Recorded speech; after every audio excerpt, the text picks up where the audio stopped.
जी दोस्तों, Sialkoti pigeon lover पे MRD breeds पे वेलकम। आपको इस वीडियो में दोस्तों नायाब तरीन और जो मेरा महंगा तरीन दोस्तों कबूतर सेल हुआ, जो मैं बेच चुका हूँ, अली वाले कबूतर का दोस्तों इस वीडियो में आपको शो करवाएंगे। जी भाई आए, उम्मीद है कि आपको पसंद आएगा और आपको पहचान भी बताई जाएगी। ये हैं दोस्तों सियालकोटी प्योर हालत के अली वाले कबूतर। ये दूसरी आंख का शौक करें।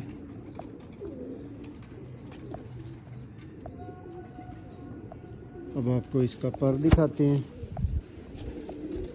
ये देखें दोस्तों, ये अली वालों की ख़ास निशानी होती है, ये वाला स्लेटी पर। ये देखें इसका पर माशाल्लाह से बला का पर है। ये दुम है, ये इसका पंजा है और ये नर फ्रंट से आपके सामने है दोस्तों।